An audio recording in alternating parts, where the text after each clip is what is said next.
근데 이 자리에서 제가 감히 말씀드릴 수 있는 거는 이공계분들도 한 번쯤은 고려해 보라라고 얘기를 하고 싶어요. 금융권을 너무 멀게 보지 마셨으면 좋겠어요. 제가 이 얘기를 왜 하냐면은 실제 이번에 취업 트렌드 자체가 세분화와 통합형 디지털 이 세 가지가 가장 큰 키워드였거든요.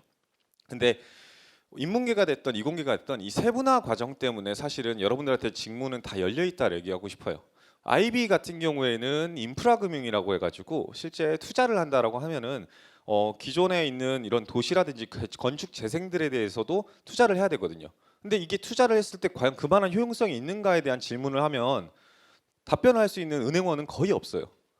그러다 보니까 건축공학과 지식을 갖고 있는 사람들한테 의뢰를 할 수밖에 없는 그런 현상이 있는데, 만약에 내부에 그런 인력이 있다고 한다면 투자은행 입장에서는 굉장히 더 활용성이 높아지겠죠. 그래서 여러분들이 지금 각각 갖고 있는 고유의 전공이나 영역들이 금융권에서는 결코 쓸모없는 직무는 그리고 전공은 하나도 없다라고 말씀드릴 수 있을 것 같아요. 그렇기 때문에 여러분들이 지금 현재 고민하셔야 되는 건, 나는 은행원이 되고 싶은가 에 초점을 두시는 게 아니라 나는 어떤 직무를 하고 싶은가에 초점을 두셨으면 좋겠어요. 첫 번째는 키워드는 그겁니다. 아시겠죠? 그렇기 때문에 단순히 내가 코딩 능력을 얘기한다든지 아니면 데이터 활용 능력을 얘기하면서 SQLD나 SQLP 딴 거를 얘기한다든지 이런 거는 전혀 하등 도움이 안 된다는 거예요. 솔직히 말하면 어차피 자격사항들 쓸 건데요.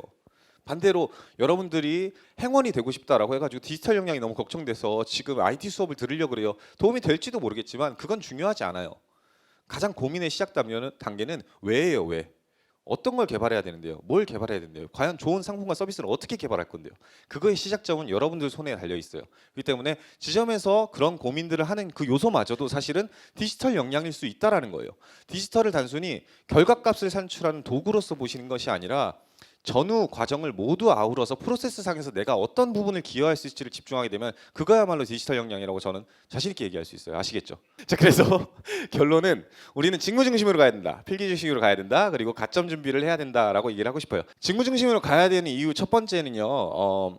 기업금융을 준비하시게 되면요. 은행만 지원할 수 있어요? 아니라는 거예요. 기본적으로 SCI 보증보험이라든지 아니면 신용보증 기금이라든지 이런 데들도 지원할 수 있는 역량을 개발하고 있다라는 거예요. 그렇게 해서 파일을 넓혀가면서 리스크 관리를 해나가야 돼요. 은행만 기다리시면서 그냥 거기 하나만 퉁 지원하면은 바보 돼요. 아시겠죠? 그래서 지원의 폭을 넓혀라라고 얘기를 하고 싶어요. 이 기업금융이 됐던 디지털이 됐던 IT가 됐던 개인금융이 됐던 모든 분야는 마찬가지입니다. 아시겠죠? 그러면 어떻게 대비해야 되냐라고 물어본다면은 일단은 이 세 가지가 핵심이라고 전 얘기하고 싶어요. 경험, 경력, 자격증, 어학. 왜냐하면 일단 은행원이 왜 되고 싶냐라는 얘기를 할 수 있는 사람이 되는 게 가장 핵심이거든요. 나는 왜 은행원이 되고 싶지? 나는 이걸 왜 직무를 하고 싶지? 이거는 평소에 계속 고민하셨으면 좋겠어요. 다만 여러분들이 지금 현재 여기 이 자리에 와 있는 거는 그래서 내년을 위해서 무슨 준비를 해야 되는데 그냥 정량적으로 보여주는 준비가 뭐가 좋은데라는 거를 좀 얻고 싶어서라고 생각을 하거든요. 일단 시중은행의 모든 데서는 은행연합회를 기준으로 해서 5대 블라인드 요소를 만들었죠. 그래서 더더욱이 여러분들을 볼 수 있는 면들이 줄어들다 보니까 나머지 것들이 점점 더 비중이 확대되고 커지고 있어요. 두 번째는요, 자격증이 아니라 경험 경력이에요.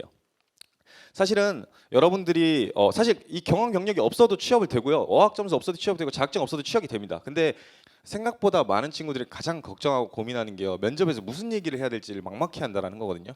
그래서 은행원이 되기 위해서 무슨 노력했어요? 본인이 가장 강조하고 싶은 역량이 뭐예요? 관련된 경험이 있어요? 최근에 가장 도전했던 경험이 있어요? 최근에 가장 열정을 발휘했던 경험이 있어요? 근데 나는 지금 이제 막 졸업해가지고 학생 신분이어가지고 경험이 없어서 동아리만 써놨어. 그러면요, 대부분의 친구들은 사실 그 동아리만 얘기해도 돼요. 저는 된다고 생각을 합니다. 근데 대부분의 친구들은 그거에 대해서 걱정이 많다 보니까 어떻게 접근하냐면 면접에서 막 하다가 횡설수설해요. 왜? 옆 사람이랑 비교가 되는 것 같거든요. 그러다 보니까 주눅이 들어요. 근데 아까 제가 강조했잖아요. 취업은 자신감이라고. 왜 자신감이냐 하면은 면접장 가가지고 나를 최대한 보여주려고 노력을 해야 되는데 그게 주눅 들어보다 보니까 아쉬운 소리만 나오는 것 같고 옆 사람이랑 비교되다 보니까 더 내가 초라해지고 그러다 보니까 면접이 안 되고 그런 경우가 굉장히 많아요. 정말 여러분들은 좋은 사람인데도 불구하고 여러분들의 자신감 회복을 위해서라도, 그리고 자소서의 다양성이라든지 자소 쓰는 속도를 올리기 위해서라도, 면접에서 질문에 대해서 대답을 더 구체화할 수 있기 위해서라도 우리 경력 경험을 좀 쌓으라고 얘기를 하고 싶어요. 근데 직접적이지 않더라도 모든 인턴들은 도움이 돼요. 다만 저는 가급적이면은 사기업들의 인턴 과정은요 조금 보류하라고 얘기를 하고 싶어요. 일단 첫 번째는 사기업들의 인턴 과정은 좀 보류해라. 도움이 되고 좋아요. 지금 제가 얘기하는 인턴 과정은요 체험형 인턴 기준으로 얘기하는 거예요. 채용 연계형 인턴 같은 경우에는 들어가서 최선을 다하세요. 그럼 최저임금 해가지고 열심히 다니시면 되니까. 근데 이제 사기업들 인턴 같은 경우는 지금 12월이란 말이에요. 그럼 여러분들이 지금 지원하고 쓰기 시작하면은 내년 1월이나 2월쯤 결과 발표가 나면서 그때부터 시작을 해요. 상반기 언제 시작해요? 2월에 시작한다 칩시다. 그래서 뭐 내가 예를 들면은 LG 상사에서 인턴을 시작했어요. 와 좋다 하면서 막 인턴했어요.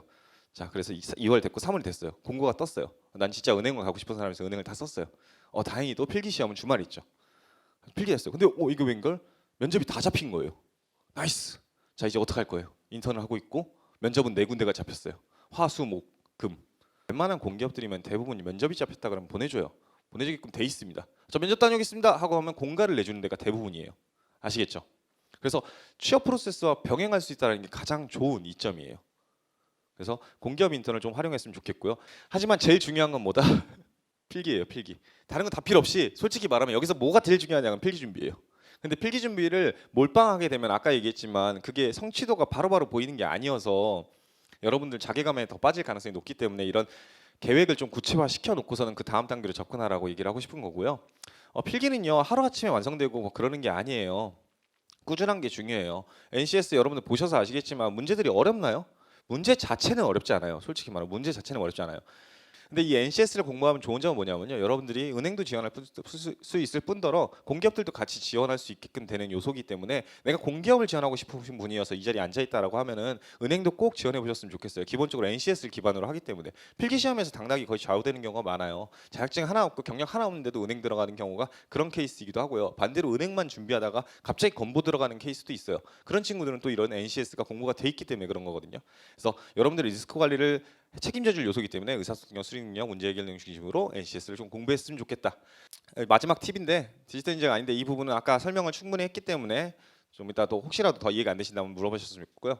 최근에 관심 있는 사회 이슈를 뭐로 정해야 되나 제가 제일 많이 받았던 질문 중에 하나를 또 갖고 왔는데 여러분들 사회 이슈 정했을 때 모르겠다라고 한다면요 제일 좋은 방법은요 뭐에 관심이 있을까요? 여러분들이라는 사람은요 연예인 뉴스를 많이 보는 사람들은 연예인에 관심이 많은 거겠죠.